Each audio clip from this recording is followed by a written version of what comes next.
I was standing in a dressing room in a store in Columbus, Ohio. I was 22 years old, and I was holding a pair of jeans. Not holding them the way you hold something ordinary, holding them the way you hold something that has been forbidden your entire life. Carefully, with both hands, as though the fabric itself might mean something dangerous. They were plain, dark blue, nothing remarkable about them by any standard I could have articulated, but my heart was beating the way it beats when something significant is happening and your body understands it before your mind catches up. I had been outside my community for 6 weeks. I had worn plain dress every single day of my 22 years of life. And I was standing in a dressing room with a pair of jeans in my hands, trying to understand why putting them on felt like the most complicated thing I had ever been asked to do. My name is Leah, and this is the story of the first time I wore jeans. Which is also, if I am honest, the story of the first time I understood what it meant to have a body that belonged to me. Let me explain what clothing meant inside the world I grew up in. Because I think people from the outside see the plain dress, the dark colors, the modest cut, the prayer covering, and they see restriction. What they do not see is that inside the community, that clothing was not experienced primarily as restriction. It was experienced as identity, as belonging, as the visible, daily, public declaration that you were part of something, that you had chosen or been shaped toward choosing a particular way of being in the world. From the time I was old enough to dress myself, my clothing was never a personal choice. It was determined by the Ordnung, the rules that governed our community in Indiana. The colors were specified, the cut was specified, the length, the fabric, the way it was fastened. Even small variations were noticed and gently corrected. A hem that was slightly shorter than expected, a color that was slightly brighter than approved. The community's eye was everywhere, and it was trained on exactly this, on the surface of things, because the surface of things was understood to reflect the condition of the inside. I did not resent this as a child.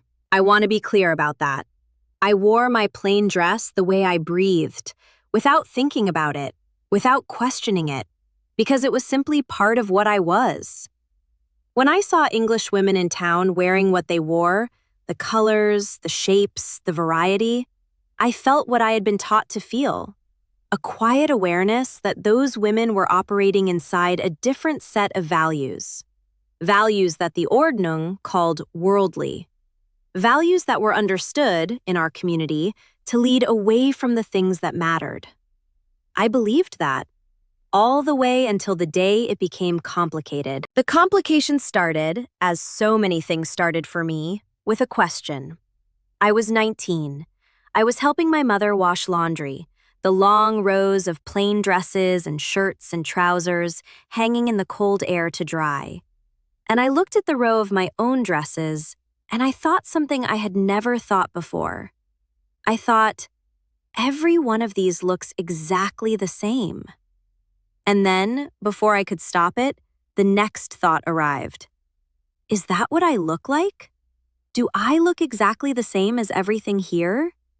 Is there any part of the way I appear in the world that is mine?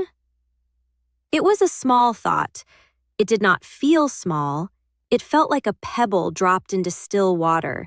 Insignificant at first, and then the rings moving outward until they reached the edges of everything. I could not stop thinking about it.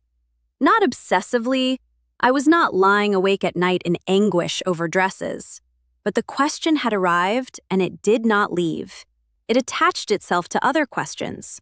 Questions about the self, about identity, about the difference between the person I was inside the community's understanding of me and the person I might be if the community's understanding were removed.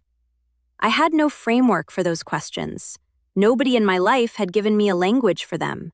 So they just sat there, quietly, underneath everything else. When I was 21, I had a period of extended contact with the outside world that I will not describe in full detail.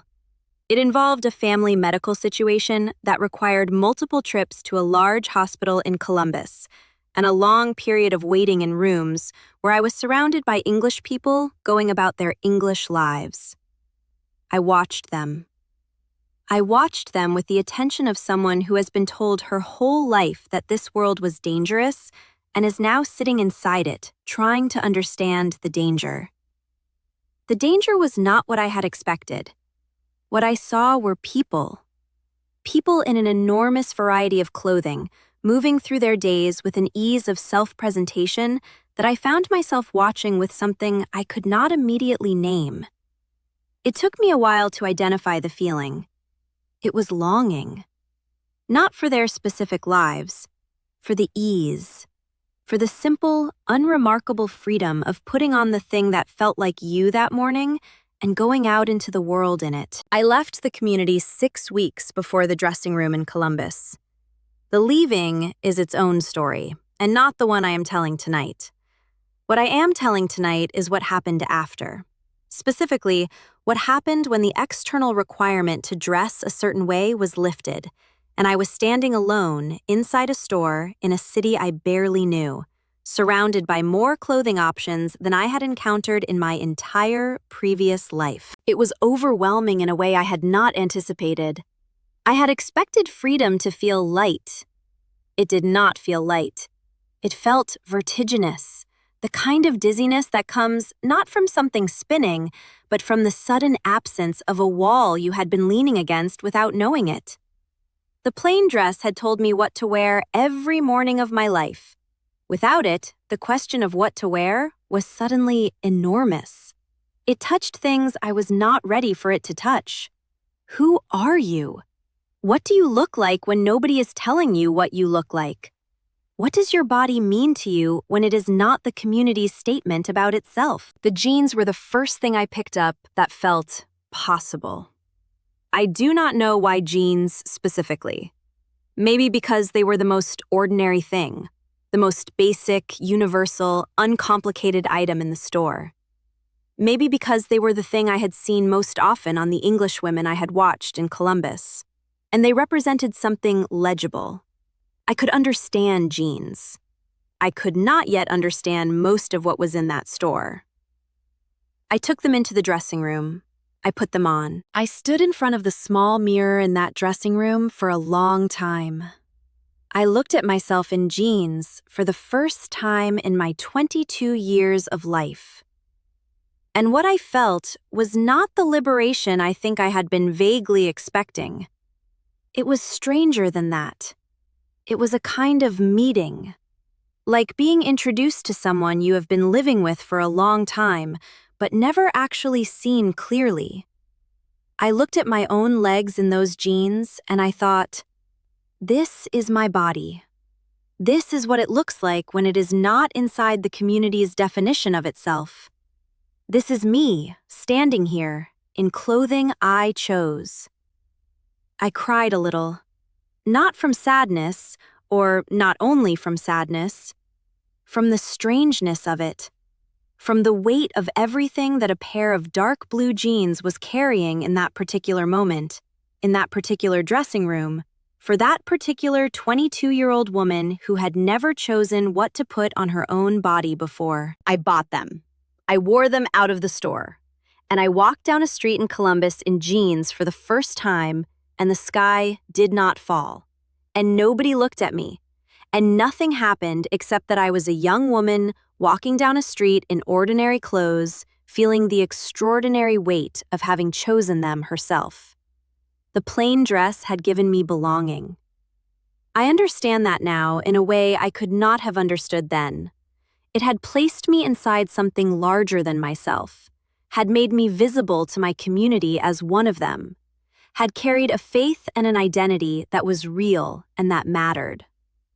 I am not standing here telling you that it meant nothing. It meant everything for 22 years. But the jeans, the simple, unremarkable, completely ordinary jeans, gave me something the dress never had. They gave me the experience of my own body as a thing that belonged to me. of my appearance as something I had a say in, of the surface of myself as something that could express who I was rather than declare what community I belonged to. Both of those things are real. Both of them mattered. And the distance between them, between belonging and ownership, between identity given and identity chosen, is a distance I am still learning to measure. I want to ask you something tonight. Is there something you wear, not clothing necessarily, but the version of yourself you put on every morning before you face the world, that was chosen for you rather than by you? And if you took it off, if you stood in the dressing room of your own life and put on something that was simply, honestly yours, what would that feel like? I think it would feel stranger than you expect, and more important than almost anything else. That is what a pair of dark blue jeans taught me at 22, in a dressing room in Columbus, with my heart beating like something significant was happening. It was.